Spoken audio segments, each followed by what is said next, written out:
Here with head coach Drew McMinn and getting mercifully out of the snow at this point. Robert Morris staying hot, however. They've won 4 in a row, trying to make it 5 in a row as they get ready to take on Mount St. Mary's. And a good home win against Sacred Heart in a lot of ways, really. But I guess first and foremost from the standpoint of the team went out and proved that when adversity rears its ugly head, they know how to handle it. Yeah, absolutely. I mean, that's something that we've shown in the past with the personnel that we have. I mean, this season and last, and talked to the team at halftime just about the fact that we had a couple weeks there where, we had an easy going in the first half where we were sitting in a good position going into the second 30 minutes. And, we knew that we had to come out and just put forth more effort in that second 30 minutes. And we felt the guys did a great job of responding to that.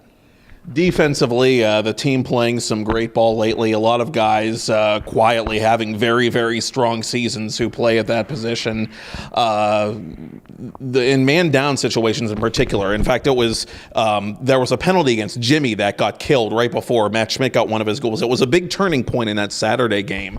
What has that group been doing well or doing that's been working for them lately? Yeah, I mean, we have 2 different units there, and Coach Morassi's done a great job with those guys. And, I think we've definitely made teams prepare at a high level just with not knowing exactly which unit they're going to see from us. And it allows us to show a lot of different angles of what we're trying to do when we are a man down. And the big thing again is just effort. When you're down a guy, you got to make sure that you're putting in the work to make up for it, and those guys have done a great job of that. Speaking of preparation, what are the challenges, trials, tribulations of preparing for game day when the weather is what it is and has been in the area lately? Yeah, no, I mean, you have to certainly just adapt and overcome in a lot of these situations. I mean, we had a few days where we weren't able to get outside this week, so, did some mornings with some workouts that we were able to get done just to keep the guys going with the conditioning side of things, and then had to throw in some extra stick work just indoors.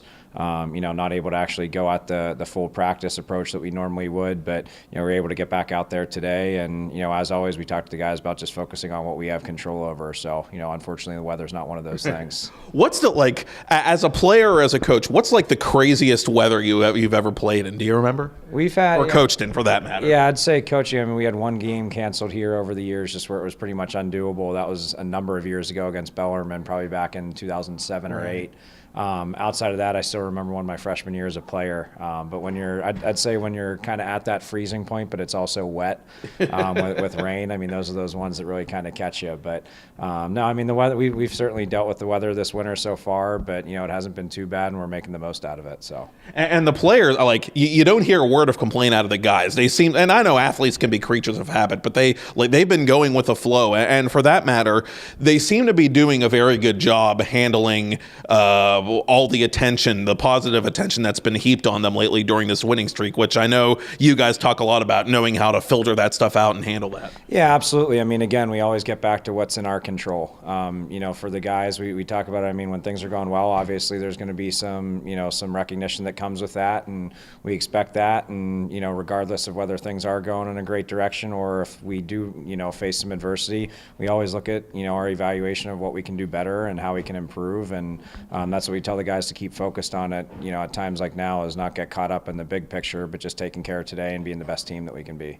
The opponent, the host for that matter this week, is Mount St. Mary's, another NEC match this approaching Saturday at noon. And to refresh everyone's memory, the last time those two teams met, it was right here at Joe, and it was a very memorable game that went overtime and ended with the Colonials on top after the extra period. Yeah. I mean, last year was a tight game there, and in the exact same part of the season that we're in now with the second game of conference play, and that we expect every team in conference to battle, and last year was certainly a testament to that, and we're preparing this week the same exact way of just knowing that we're going to have to put in a lot of effort to make sure that we're going to have a successful game day.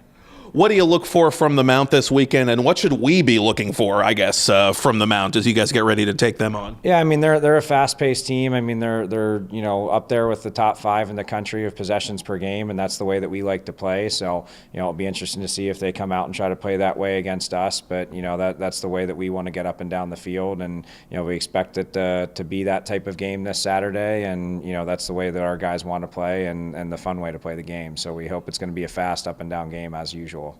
Spring has sprung, sort of, and with it, RMU trying to make it 5 in a row as they visit Mount St. Mary's. Again, opening faceoff scheduled for Saturday at noon Eastern time at the Mount. Thank you, Coach. Thanks, Matt.